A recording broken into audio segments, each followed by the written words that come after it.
Okay, I see it's noon, so I'm going to go ahead and get us started. I'm sure folks are still starting to kind of trickle in today, but thanks for joining for the Zebra Mussel Safari webinar today. We're excited to have you. If you're joining, I am assuming that means that you have either helped coordinate Zebra Mussel Safari on the lake that you live on, you have had plates hanging from your dock during one of our years, or are on one of our Zebra Mussel Safari lakes and are looking forward to learning more about what the deal is with it. If you're not one of those folks and you're just curious about this, we're glad to have you here too.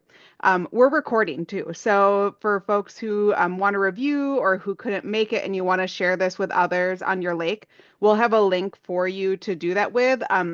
But just give us a little bit of time because we're going to get it transcribed before it goes up. So give it, a little bit over a week probably, and we'll send out a link to everyone as well with that. I'm Megan Weber, and I'm a aquatic invasive species extension educator. I am housed at the University of Minnesota Extension and the Minnesota Aquatic Invasive Species Research Center, or MAISRC. And I'm joined with Sawyer Lawrence here as well. Sawyer, do you want to do a quick introduction before? Yeah, sure. Thanks, Megan. Yeah, my name is Sawyer. I am a master's student. I'm a grad fellow at the University of Minnesota, but I'm a fellow with the Minnesota Aquatic Invasive Species Research Center, and I've been spending the last 2 years working with the Zebra Mussel Safari and how to use this data. So I'm happy to be here and share what I've been working on for the past 2 years. Great. Yeah, so I'm going to kick things off with just a little bit of the history of the program from before Sawyer came in, and then Sawyer's going to take over and talk about all the great work that she's been doing the last couple of years. And then I'll hop in at the very end to just talk a little bit more about, what's next for this program. And we do have time built in for Q&A. We have a tool called Slido that we oftentimes use for Q&A. The layout and the format tends to be a little bit easier to work through. So it's a website. You go to slido.com and then you enter the code Safari, and then you can upvote other people's questions. We have a pretty small group, so it should be relatively straightforward to work through. Maybe not as necessary as a tool this time, but it tends to be a nice one, especially for making sure that the most pressing questions are the ones that get answered when we have limited time. So I'm going to go ahead and kick things off and run through the first chunk of these slides. So talking a little bit about the history, so what this program is or was. This was kind of born out of both questions that we were getting from the community and maybe larger questions about what happens with zebra mussel trends and what leads to success or failure in some lakes, boom or bust cycles, questions about management, wanting better distribution data. There were quite a few questions around it, and there are monitoring programs for them. But lots of the time they're focused on early detection, and some of the challenge do come down to counting, and I'll share a little bit about that too. So our hope was to create a way for lakeshore residents to be able to contribute zebra mussel data in that could be used to answer some of these bigger questions. And we started out with 4 lakes. So the 2021 was the first year, and I was working with MAISRC's research and outreach specialist at the time. That was Meg Doer. For those of you who are around in our first couple years of this program, you got to know Meg as well, I'm sure. Um, and our focus then was really on methods, on how many plates we needed to have out, how could we work to get folks to be able to take photos? Was this even going to be a reasonable way to collect data? So lots of kind of really basic questions about how to even start a program like this. So we started out with 4 lakes, 2 that are actually connected in Sherburne County. That's Big Lake and Lake Mitchell. One up in Hubbard County is Long Lake, and then in Carver County we had Lake Minnewaska, and they all had kind of varying levels of zebra mussel density, how long it had been since infestation, and we're in kind of 3 different regions of the state. So some of the things that we were able to learn and kind of start with that year were things about like, what kind of condition do the plates need to be to get the best photos? So the idea had always been to, be able to use photos as a way to get some of the zebra mussel settlement data on these plates. At first, the thought was maybe we can just get pictures and then that way we can get data in from all over the state, but someone, centrally can count from the plate. So one of the first things that we learned really quickly was that it was really hard to count plates if you took the photo when the plate was wet. There's a lot of shine and you can see the two plates. This is the exact same plate, one taken when the plate was wet and one when it was dry. And we could tell right away that the mussels stood out so much better if we gave a chance for the plates to dry. So this was kind of one of like the initial pieces of learning that we had, were some of these just like real basic things about like what the images are going to look like. Um, it also really confirmed for us that like being able to count these on our own, whether it be manually or off of photos on a plate, was going to be a really big challenge. It was super time consuming. This was one of the images, and this is what, 639 mussels that we counted on one surface of this plate, and this is not even the worst of them. And this took a significant amount of time. I want to say this plate probably took close to like 30, 45 minutes for one surface of a plate. And then if you consider that there's six surfaces on the plates, depending, some of you may have had at one point samplers that only had two, then four surfaces. But once you get to some higher muscle densities and you start adding that up, that time, it's a really long time. So even kind of the visual counts off of images weren't solving the issue of how much time it would take to get lots of really good data in.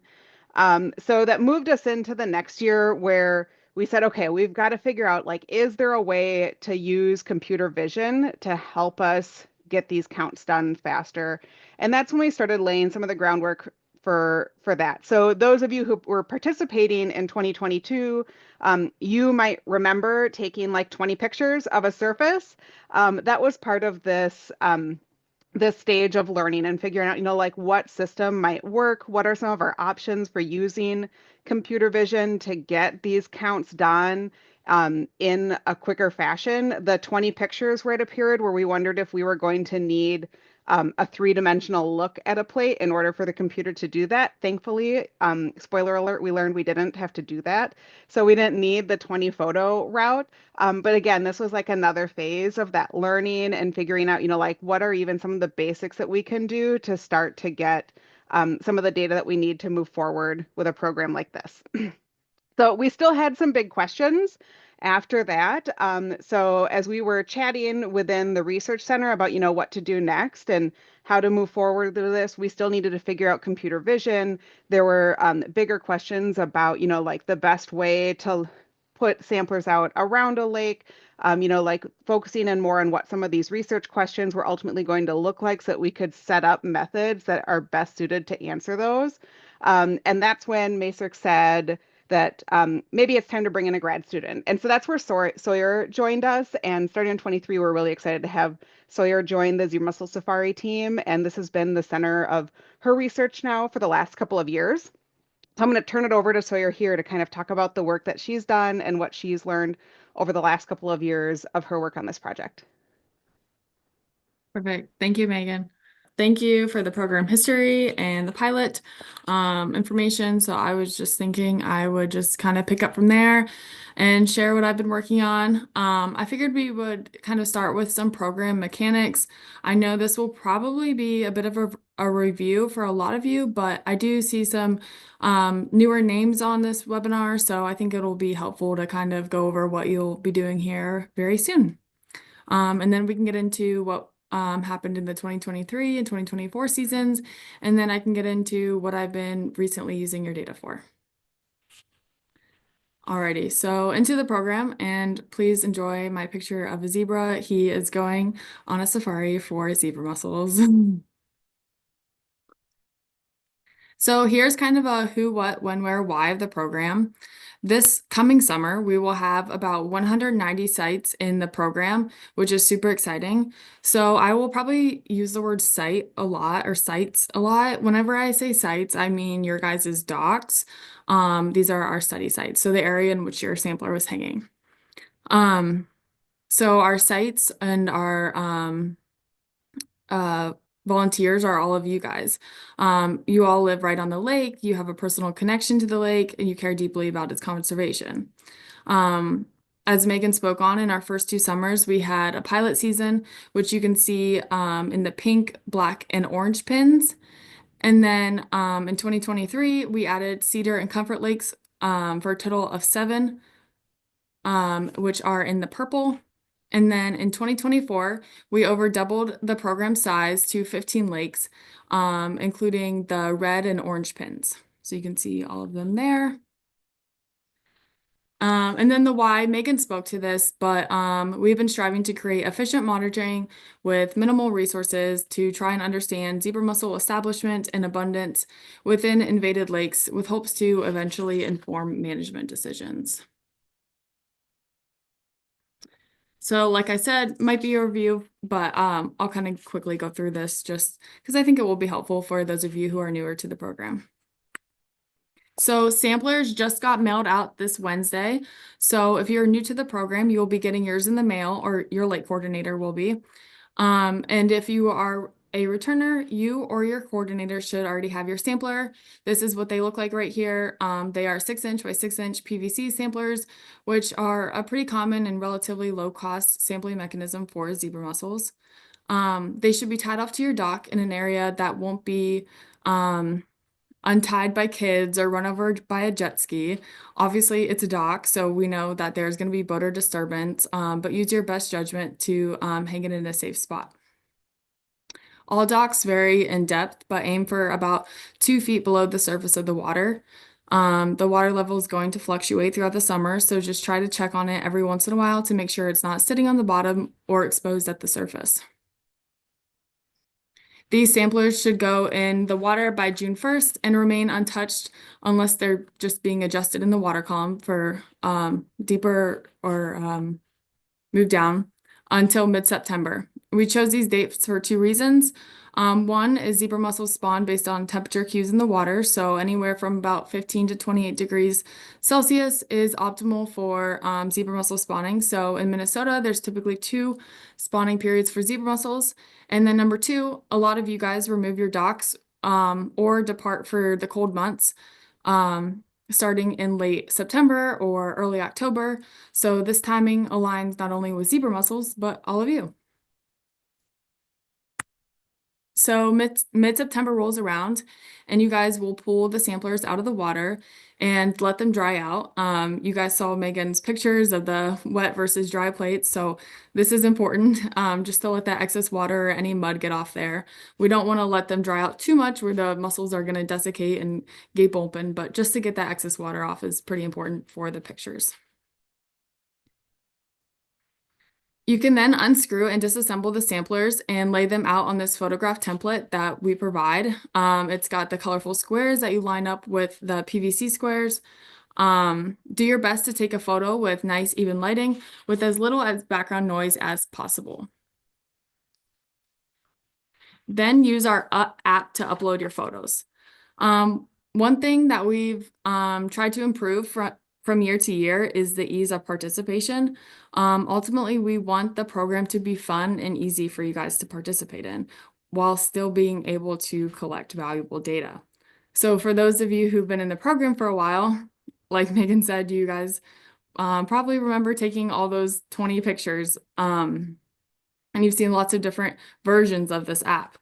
I think Megan and Alex and a couple others are still chatting about the plans for the app for this summer, but just know that they're brainstorming ideas to make it as user-friendly as possible, but while also still getting the data that's needed.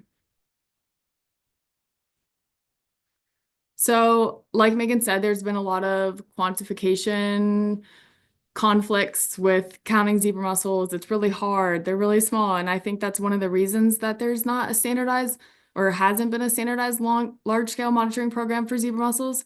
As I'm sure you can imagine, these things take a long time to count, very tedious. So since the beginning of Zebra Mussel Safari, Megan, along with other collaborators, have sought different ideas on how to combat this quantification problem. We tried out 3D methods, but in 2023, we ended up partnering with software developers at Count Things, which is an AI software company that does exactly as its name suggests. It count things. They have lots of different templates to count just about anything you can imagine, from trees and pipes and um, fish embryos, like anything that you can ever think of, they can create a template for. So they created this template for us that can count zebra mussels from our images based on the color pattern and shape of zebra mussels. So this is a photo that one of you all submitted. There is 628. Can you see that okay? Yes, I see it. Cool. Sorry, technical difficulties. I was trying to view the chat. 628 zebra mussels. So I think those guesses are a little high.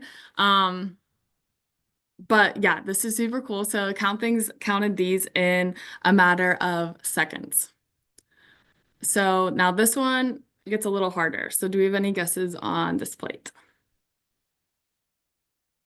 Okay. 2,528. Sorry for the suspense, the cliffhanger there.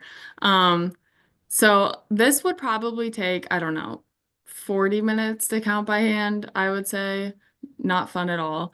And Countings was able to do it in probably like 10 seconds. So this was a super advantageous tool, and we were super excited to partner with Countings. So now that you know how we count your plates, let's get into what we've been working on this past year. This is my little fortune teller ball that's going to predict zebra mussels, which is kind of a hint. So let's start with a simple question. What is a model? I think the term model gets used a lot, and with so many different types of models out there, I think it's easy to get lost in the chaos. In simple terms, a model is a simplified representation of reality that helps us understand, explain, or predict how something works. In science and data analysis, a model uses observations, like data, for example, and assumptions to describe patterns or relationships. Why are models important? Well, they can help us make decisions that are smarter, faster, and more informed. And when it comes to something like zebra mussels, which can be really costly, having a tool that helps managers focus their efforts is way more helpful than guessing. So it can be about making choices with confidence rather than just flying in blind. But models don't super associated with super stressful decisions. We use them every day. The weather's probably the most commonly used model that we all are using. Being able to check if it's going to rain before deciding what to wear or when to hope yours is a huge luxury. GPS and mapping out apps use route optimization models to tell you the quickest way to get somewhere and to help you avoid traffic. And streaming programs like Netflix or Hulu, Peacock, or even like music apps like Apple Music and Spotify, they them to model your preferences and use previously watched shows to suggest shows that you might like. These are all models. All three of these require a lot of data, and they still get it wrong sometimes. I think of weather stations are tracking data down to the second, and we'll still get mad when it says it's supposed to rain and it doesn't, and vice versa. Models are everywhere. They're powerful tools, and we already trust them to help us navigate our daily lives. So why not use one to help us manage zebra mussels? It just takes a lot of data, which we're still building with all of your guys' help. So let's get into it. So this study was an exploratory approach. So our main question, can we even make a predictive model for zebra mussel abundance given this data?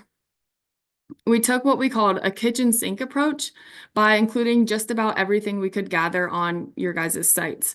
So any data we could find and throwing it into the model and seeing what would happen. For this model, we used abundance data from the 2024 season, so that this included 15 lakes and 143 sites. For each of your sites, we added the abundances together from all 6 of those surfaces of the sampler. So we totaled all 6 surfaces from each sampler, and that would be the total abundance per site. So here are the predictors that we fed into the model. We got these from various sources. We wanted to gather as much within lake variables as possible. We wanted variables that would be different from dock to dock and not lakes that would be, or not variables that would be the same for every site at the same lake. We had 4 of these variables that I gathered. We had some that I gathered by visiting each dock. 3 from you all in the end of season surveys, the weed sedimentation alteration, the treatment frequency, and the boater disturbance. And the rest are all from online databases or resources. And then 4 of these, which are years since first known infestation, number of boat accesses, groundwater calcium, and suitability scores are all the same for each lake, or all the sites at the same lake, I should say, as we were not able to get those on the within lake scale. So those ones are lake level data, but all the rest are within lake. So as I mentioned, we collected 3 variables from you all during the end of season surveys: the weed sedimentation alteration, treatment frequency, and boater disturbance, by asking you all through surveys, but not everyone filled out the survey, so we had 21 missing data points. This left us with 2 options from a modeling standpoint. The first was to remove these predictors from consideration and keep 143 observations, which was your dock site abundance data, or keep the predictors of the people who did not submit their survey. But we decided we'd try everything since this is an exploratory study, so we went down both routes. So I'm sure some of you are sitting there thinking, but how does this model learn enough information about my lake to be able to predict the abundance at my dock? Or how do you validate this? We had 2 methods of doing so. One method is called the leave one out lake cross-validation, in which we do an exhaustive search for the best model. In this method, there's for 15 lakes. The data from one lake is removed and the model is fit to the remaining data. So you can think of these 14 lakes as the training data and the lake that is withheld as the test data. We then judge the model's ability or inability to predict that new lake. We found that all of your guys' lakes are very unique from each other. So when we withheld a whole lake, it was really hard for the model to learn. So to combat this, we also came up with a second cross-validation approach, which we called the leave one out site cross-validation. This is the same approach, but this time we withheld one of your dock sites each time. The model was able to learn a little bit better this time around. Okay, so that was a lot of information. So quick check-in. So we had 2 data sets. The one with, we had one that was slightly larger, including everyone, regardless of survey completion or not, and then the one that was slightly smaller with more predictors. And then we have the 2 cross-validation approaches that I just mentioned. And this leaves us with 4 different paths to explore. And if you're a visual person like me, you can think of it in this matrix. But don't worry, you don't need to know this or even keep them all straight whatsoever. All of this to say is that we explored multiple pathways to predict zebra mussel abundance.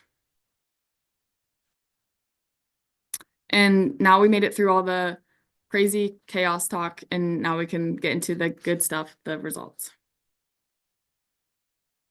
So let's walk through this graph nice and slow because I know it can be a lot. So these are the results from that second pathway I mentioned with our full set of abundance data. So the y-axis here is the vertical one. It is the abundance of zebra mussels on the log scale, which just helps us see the small differences more clearly. The x-axis is the horizontal one, which shows us different lake sites arranged from those with the fewest zebra mussels, the zeros, to those with the most, over 1,000. And they are color-coded by abundance class. The black line shows how many mussels the model predicted at each site. The gray band is the 95% prediction interval, or the range in which we expected the predictions to fall in. And then you can also see the 2-letter initials. Those are your guys' lakes. I'm guess which lake's yours. Most of them are the first 2 letters of your lake. I think an exception might be like 10 miles, TM, but most of them, the first 2 letters, like Shatek is SH, Johanna, JO, and so on. You can use the bins up top to kind of look at how the model did in each category. So you can see the model did a great job at predicting zeros and low abundances and really high abundances up there. But it did overestimate in the middle. So let's see if I can get a laser. So right here, where there's this big gap between the predictions and then these are the actual observed abundances, there's a big gap here. This is where the model slacked the most.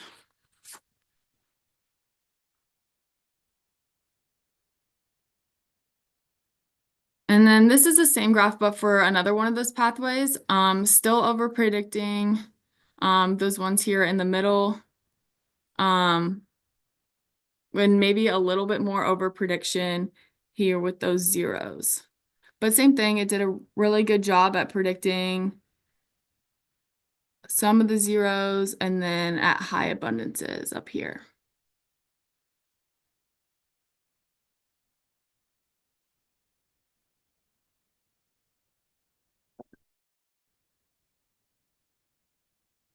I don't know what happened to that slide. So we'll move to the next one. So let's dive into one of the lakes more closely. This is Thunder Lake, which one of the lakes in the program this past year. I was new to the program. On the left side of the circle, you will see the observed abundances, which were the actual zebra mussel abundances that we saw on the samplers. And on the right side of the circles were the abundances that the model predicted. And then they are color-coded with this key over here on the right side. So green is 0 zebra mussels, low is anything from 1 to 100 zebra mussels, thing from 100 to 1,000 zebra mussels, and high is over 1,000 zebra mussels.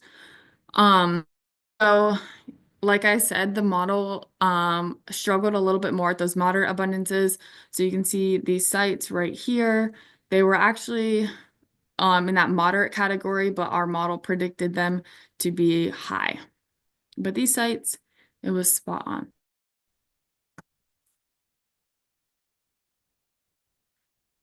And then this is another one of our lakes.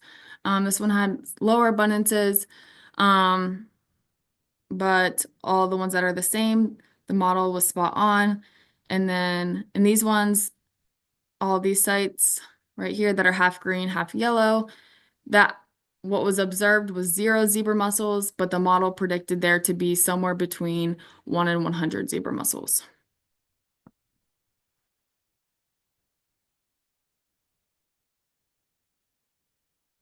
And then this is Cedar Lake, really well here. All of the sites were over 1,000 zebra mussels, and that's what our model predicted.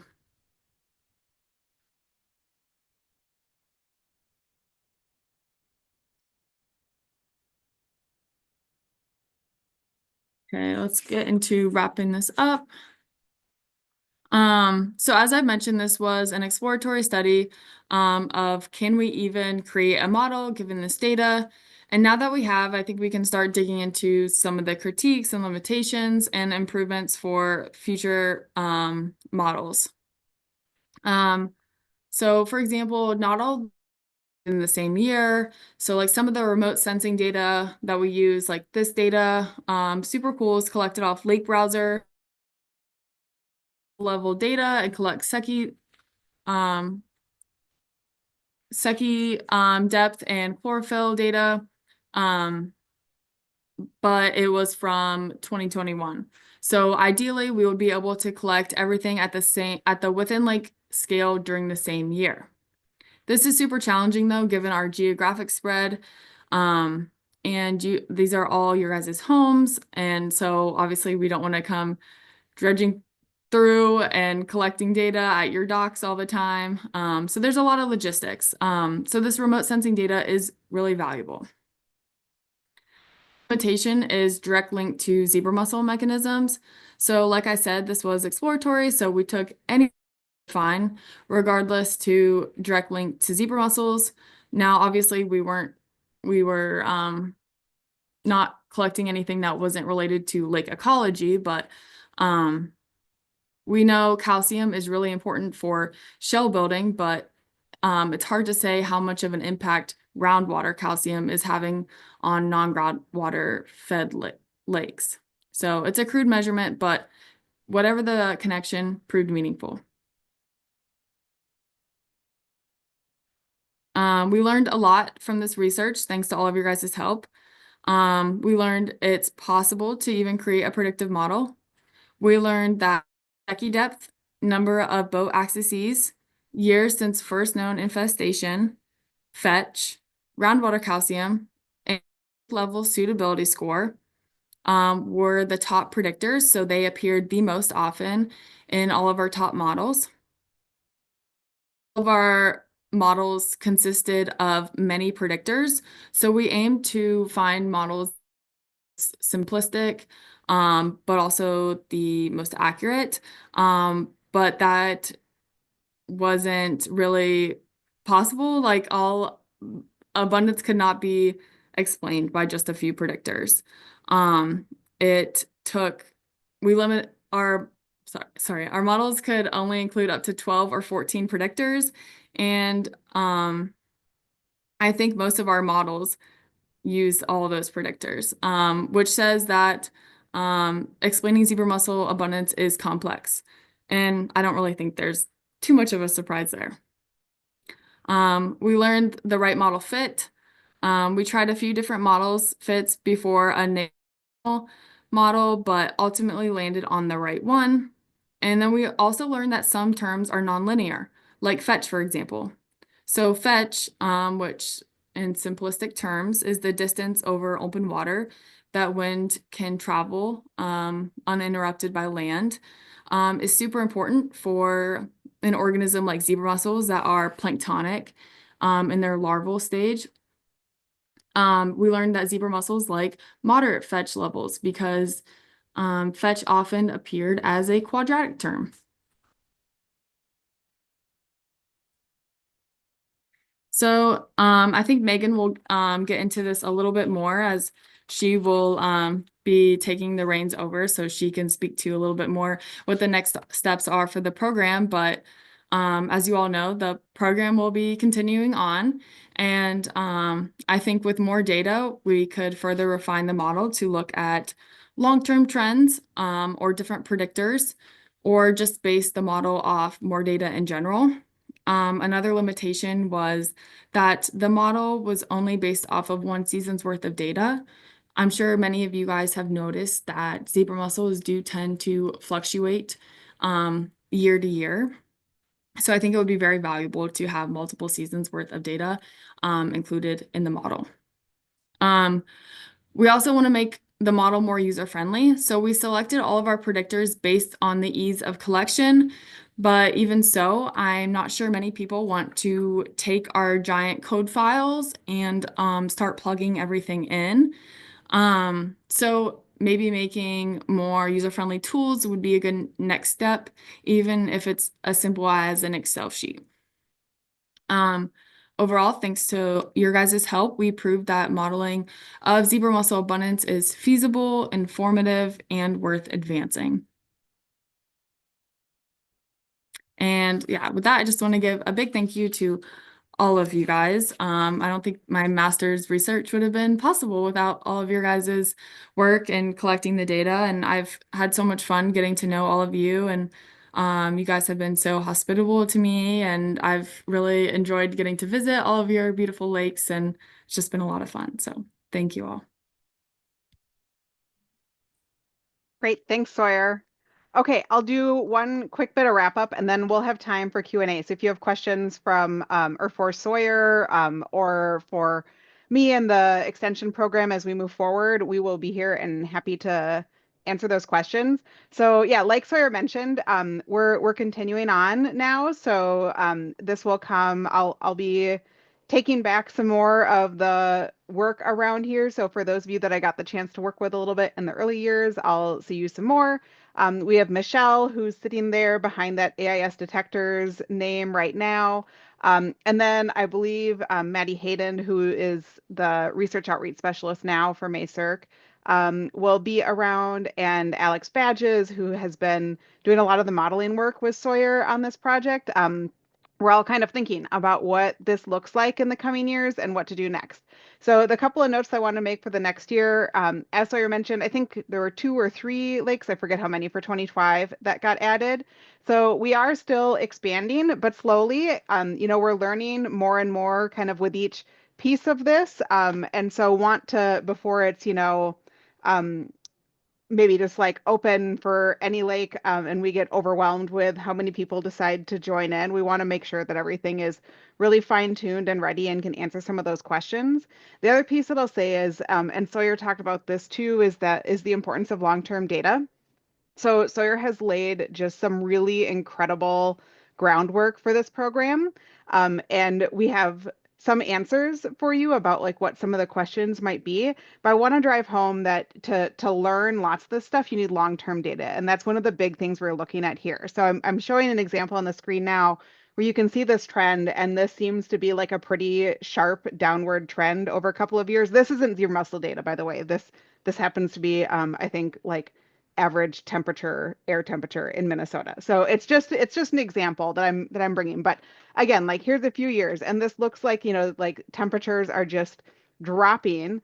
But if we look at a longer data set, you can see that there's a lot of noise, so a lot of ups and downs, and you need a lot of data over time to help overcome that noise and identify trends. So, if we were to add a really basic trend line in there, like maybe you can start to sort something out. And that's what we're hoping to do now as we keep moving forward with this. So as we have more complete data sets and know more about what other types of information to plug into those models, that can really help us answer some of the bigger questions that I know lots of us have. So look for that going forward. But like Sawyer said, the plates are out in the mail for those of you who are getting new ones. You can watch for instructions. The emails that you'll probably be getting them from for lake coordinators at the very least is the AIS detectors at umn.edu, is where those reminders will come from. We'll continue to rely on you to share all that information with the volunteers on the lakes that you live on and are coordinating for. But you can watch for more communication from us too as we keep moving forward into 25 and beyond. And we do have time for Q&A, but I'm going to skip that for just a moment and give another thanks both for Sawyer, and I hope you can all come together in wishing Sawyer well. Sawyer defends in what, a week and a half, I think now, for her thesis, and will be graduating this spring. Yes, I was gonna say if anyone would like to a much more detailed, data heavy explanation of this, my defense is on May 12th, at 1 p.m. and I can share. So Great. Yeah. So we really want to send our congratulations to Sawyer for all the hard work she's done and well wishes for her defense here coming up.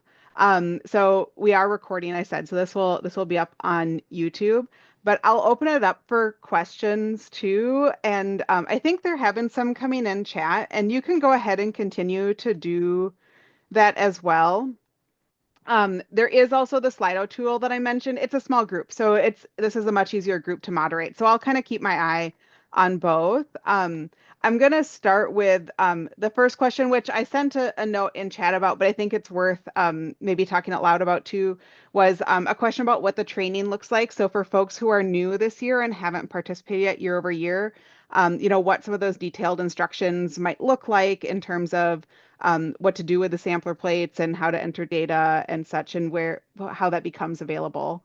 Sawyer, I know you have a bunch of that. I'll let you maybe take the first stab, even though I know for at least the second half of Yeah, I 25 you think won't we be around. created a lot of different tools for this. I know a lot of people learn in a lot of different ways. Um, a lot of people have different love-hate relationships with technology, so we've tried to address that.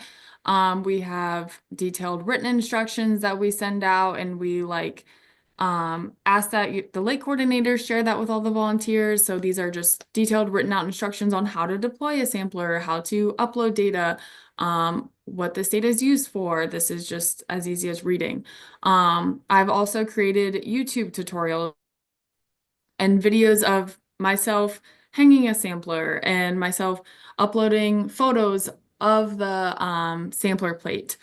Um, so yeah, we have written instructions and video tutorials. We have lots of slideshows. We have photos. We have lots of materials we can provide. But yeah, I think the written materials will come out via email. But I think normally in the emails we pretty much attach the link to the YouTube videos as well. They're on the AIS Detectors YouTube page, but we could put a QR code on the instructions as well. Great. Thanks, Sawyer. Okay, another question was wondering about if in the future will the model include infestation with other AIS, for example, combined with zebra mussels and spiny water flea. Ooh, that would be cool. I have not looked into that or thought of that, but that would be super cool. Um, so I mentioned that lake level suitability score, which is super complex, and I feel like we could probably spend like an hour talking on just that. A postdoc at and for MAISRC created these scores for me, which they're like their own little model in themselves, but they're basically like lake level infestation risk scores, and they're made up of 181 factors that um, are thought to be influencing the risk of a lake for any AIS. And we threw these into our models, and they proved significant. So it would be really interesting to throw two AIS together, but we have not looked into doing that yet. I would say that would be quite challenging to quantify spawny water flea and zebra mussels, two both very tiny organisms. Great. Yeah. And I know Alex is on. So, Alex, feel free to flag us if you have other things you want to talk about since future modeling ends up falling into your boat a little bit too. Right. Um, let's see. I see a question in chat asking about the temperature range for the first spawning period and second spawning period. Mm, that's a good question. So I don't think there's a temperature difference, for like, as in like the first spawning period is, it's not like a temperature difference between the two. I think it's just like a time period in between the two, if that makes sense. But there's like a window of temperature between that 15 and 28 degrees is like kind of like their an optimal window like of when they can like survive and when they start spawning, if that makes sense. So I would say it's like a few like I think it's normally like a month or like 6 weeks from the first spawning um, is when the second one takes place, not necessarily when the water hits a second temperature from the first one, if that makes sense. Yeah. Thanks, Sawyer. When, I All think, right. I see a note from Alex real quick. I'm just going to go back to the question about modeling with other infestations. So Alex mentioned that it's something that could be included as a predictor in the future. And the biggest thing to think about is that there needs to be variability in order for to do some kind of modeling. So it would depend on how different lakes are. Which again is a big reason why we have so many lakes that we're trying to add in here across different regions of the state and different levels of infestation and age since infestation, so that variability is really important. I see Chris has a question about when emails on guidance for this year's efforts will be sent. Um, I'd say you can watch for that in probably the next couple weeks. It'll be out before you need to have your samplers out for sure. There's no difference. So if you have participated in previous years, nothing has changed in terms of deploying the samplers. So I had linked to the YouTube training series. You can check out the video there if you want to see it before we send an email out. You can see all that information about like how to deploy them and things like that. So no changes to that part of it from last year to this year for those who have done it before. And then for those who are new, you can watch for that more detailed email with the written information. But also, feel free to preview the training videos that Sawyer made on YouTube as well before you get that. That's totally fine. I am not seeing any other questions yet. So I'm going to pause for just a moment and let folks drop in questions if you have any others before we sign off. We still have about 10 minutes, available. So we're happy to answer any other questions that you might have about the program or anything like that too in this time.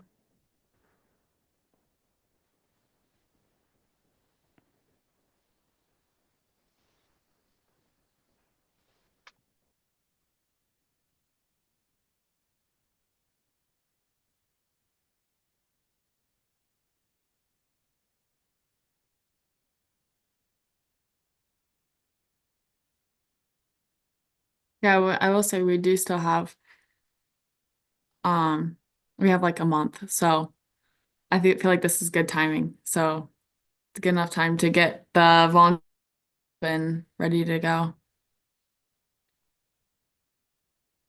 Yes, I agree. And I see Sharon has a question, wondering about adding Mm. other lakes next year, so 26. Um, I can take that one. I would assume so, Sharon. I think, as we've kind of continued to learn more, and especially as we kind of go through this transition phase, we do have a couple new ones for this year. So I would anticipate that we'll hopefully be able to, have the capacity to take in some more again in 26 as we keep kind of learning more about the program and how it'll work and what we need to, get the most we can out of models and such. Kathy has a question about what we can do to get rid of zebra mussels. That is $1 million question. Um, I would say, Kathy, by being involved in and being active in your lake association, you're doing all the right things. That is something that we don't necessarily have all the answers to right now, and I think um, we're trying to answer that with this research. But I think you're taking all the necessary steps, and so is your lake association. Yeah, and I'll add to that too. I know it's tough when we have a species that has some pretty frustrating impacts for people who enjoy their lakes and I'd say I think this we're really moving in a good direction in terms of having a control tool. It takes a lot of time to develop something like that. But there, like we've hit a point where there's um, registered products that are available, and now a lot of that question is like, how do we get those to work in lake environments? Lots of the products were developed with like industrial uses in mind. And the lake environment is really different. I'm going to drop a link because I'm going to take advantage of this to put a plug in for our next webinar, which is in July, but it's about using low dose copper for zebra mussel control. So if you want to see some of the progress towards having a tool for zebra mussel control, that would be a great webinar to attend as well. Sharon is asking about if there was types of native aquatic vegetation. So we didn't look at that at all. It was simply a yes, no presence. That would be super cool though. Another one of those like logistic things of maybe a future study to do in future years. I'm not a plant person, but that would be super cool to do like a type of plants and zebra mussel abundance, if there's any correlation there. Right. And I see in Slido there's another question too. Wondering if you could talk a little bit about the sensitivity of the computer software modeling system to pick up on the low numbers. The sensitivity, is that what you said? Yeah. It's normally pretty good. It does a very good job. I can share. I added a couple extra slides here. If I can share my screen. So we did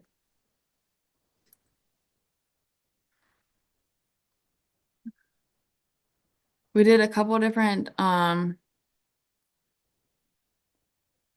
counting methods to verify that count things was working. Um, it's good at picking up the low abundances. So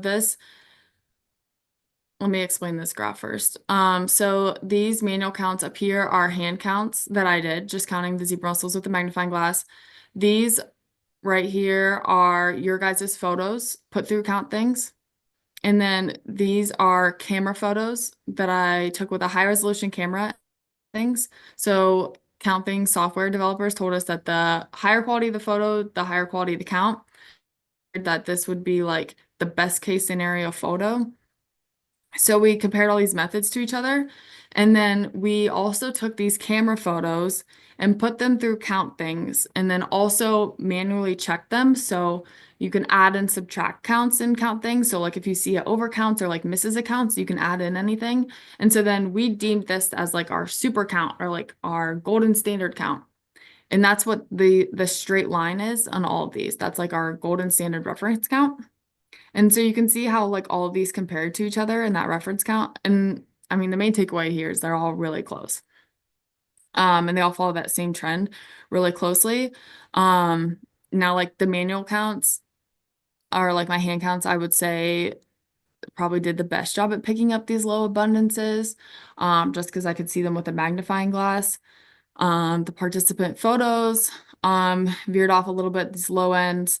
The camera photos did a pretty good job. Um, but it's really good. I would say it does a really nice job. Now I will say sometimes if the photo's too poor quality, it will say error photo not fit for template. But overall this template is very amazing.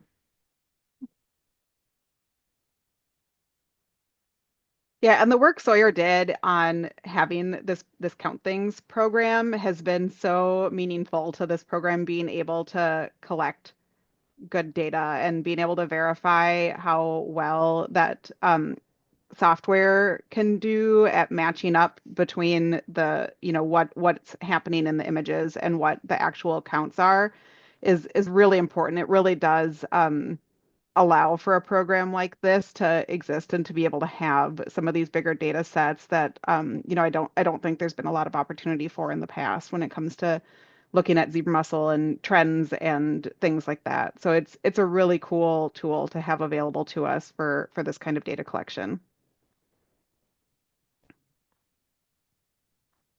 Yeah, I'm hoping that a lot of people use the tool or pick up on it because it's like anyone can use it. I think you have to buy the Count Things membership, but anyone can use the template. So super cool. And Sawyer, another question came in from Slido wondering how often you encounter or how often Count Things had issues with a participant photo. So often did you get like that low quality image error? I know, and last year I think there was like 15 errors that I had to remove. So deemed like too low quality of photos. Um, so um 15 out of 143, not so bad. But Great. that's why we like kind of like stress so much about taking your time and getting the best quality photo and doing all these necessary steps just because each photo is so important to us and when we run it through we really want that data.